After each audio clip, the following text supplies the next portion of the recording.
Over the last 2 days, over 4,400 flights have been canceled, more than 16,000 in total delayed. And today, the situation did get a little bit better as we are now heading into the busy July 4th weekend in years. Joining us now, Transportation Secretary Pete Buttigieg. Secretary Buttigieg, thank you for joining us. We heard a statement from the CEO of United Airlines who said they believe the FAA failed them and put them on worse footing heading into a weekend where we saw storms. Have you spoken to Scott Kirby, and do you believe that's fair criticism? The answer to the first question is yes, and the answer to the second question is no. Look, United Airlines has some internal issues they need to work through. They've really been struggling this week, even relative to other U.S. airlines. But where we do agree is that there need to be more resources for air traffic control. That's why we're hiring 1,500 more controllers this year. We got plans for another 1,800 controllers next year, and working with Capitol Hill to get more resources in terms of staff and technology.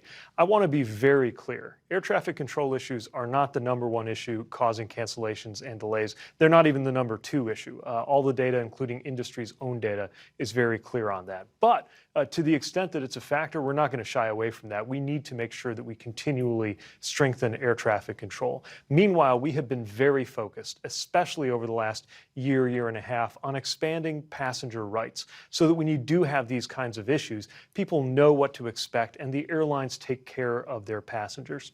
If you're planning to travel or if you've been stuck, I'd strongly encourage you to visit flightrights.gov. It's got transparency tools that we created and a lot of information on new customer service commitments that we were able to secure last summer, enforceable commitments, so that when you do have an issue that was caused by the airline, you know exactly what to expect. Now, obviously, a lot of the issues right now caused by weather, several key hubs being simultaneously pummeled by extreme and severe weather. Today appears to be better by the numbers compared to yesterday, but still going to take a while to dig out of this.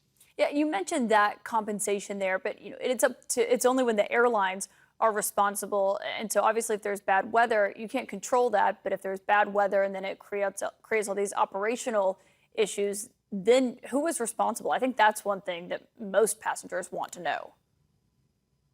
Well, yeah, look, we obviously nobody can control the weather, but it is important for airlines to create enough cushion and resilience in the system. So when you do have a disruption caused by weather, you can absorb that and work through that. Same thing on the air traffic control side, making sure that there are the resources at the FAA to deal with these situations as they come. And I'll say a lot of the work that has been done has been paying off this year. Up until this week, typical cancellation rates we saw were around 2% or low, even below 1%. But this week, again, you saw this multiple and extreme set of weather events that has really set the system back. Tomorrow will be a big test. We think tomorrow will be the busiest day of this holiday travel weekend. It may even prove to be the busiest day for air travel since the pandemic. Now, already a couple times this year, we've had that mark. Memorial Day, for example, that was the busiest day at the time since the pandemic. That went quite well in terms of delays and cancellations. But there's no question that with all of these storms, including severe storms popping up and happening over some of the key hubs in the country, it's created a lot of challenges for the system. Speaking of what is in your control, though, and in the FAA's control, there are critical air traffic control facilities that are well below, as I'm sure you well know, what they should be on staffing, including the radar facility in New York. For that one, for example, do you know when that facility will have enough staff to where they can operate at full capability? What is the plan for that one? Yeah, so that's a center called N90, and the work that is done in there is some of the most difficult, high-skilled, and complicated aviation work in the world. The staffing levels there are not at the level I want to see there. They don't leave us with a lot of cushion. If you have a few people calling sick or if you have an unusual event, it really spreads the system thin. And so we need to see higher staffing levels there. I've actually been working on a number of approaches there. I've been in dialogue with the Air Traffic Controllers Union. Senator Schumer's office has been involved involved in working towards solutions because the status quo really is concerning when you look at the staffing levels there.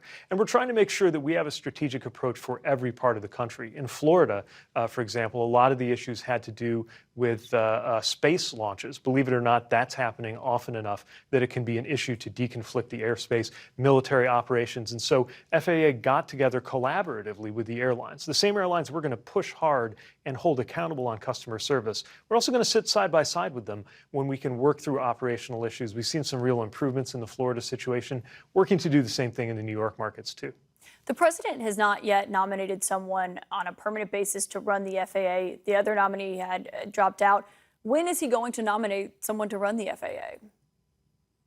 Well, I don't have an announcement to make on that tonight, but certainly expect a nomination soon. We need to have a confirmed administrator. Unfortunately, even though we had an excellent qualified nominee that the president put forward last year, partisan politics got in the way, and frustratingly, there was a lot of obstruction that stopped Phil Washington's nomination. Now, that being said, the FAA is in good hands. I've asked our deputy secretary, the number 2 leader in the entire Department of Transportation, Polly Trottenberg, to step in as acting over there, doing great work there, along with our deputy administrator and the entire team. But we need to get a permanent administrator confirmed, and my hope is when the president announces a new nominee, that we'll have quick action and bipartisan action, because there should be nothing partisan about making sure that our air traffic control system is working well for everybody.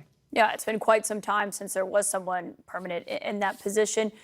Secretary, on another matter, twice this week, President Biden has referred to the war in Ukraine as the war in Iraq. I don't have to tell you, he has been facing doubts from voters about his age. He is the oldest president, of course, in the nation's history that we've ever had. One of those instances happened as he was leaving the White House today. What do you say to people who are concerned about his age and slip-ups like the one he had today? Well, what I say is I wish you could be in a room with him the way I often am, seeing how he is simultaneously focused on a big picture vision and very focused on details. I'll tell you, we've had, for example, meetings on some of the work that we've been doing with rail infrastructure, where he winds up drilling in on questions so detailed, we have to go back and set up another meeting or pull in experts from Amtrak to help satisfy the president's desire for detailed information and his focus on how that connects up into the bigger picture. Look, this is an administration that has been extraordinarily effective. And frankly, one of the cases that I made back when I was running for president at an unusually young age is that the only thing that really matters is your ability to do the job. Right now, you have an administration that has delivered the strongest economic growth in terms of job creation of any president in American history, has delivered bipartisan infrastructure legislation, part of what we're on the road working through right now, delivering great projects in places like Kentucky, where I'll be tomorrow, South Carolina, where I was today, in ways that previous presidents, including the last administration, said they were going to do, but just couldn't quite make happen. Whether we talk about the CHIPS Act, the job creation that's happening in manufacturing, the breakthrough for veterans that matters so much to my generation of post 9/11 veterans in terms of dealing with burn pits. At the end of the day, anybody in any job ought to be judged on the job that they are doing. And in just 2.5 years, this administration, under President Biden's leadership, has delivered more than many presidencies have been able to do in 4 or even 8 years. Secretary Pete Buttigieg, thank you for your time tonight. I know you've been quite busy lately.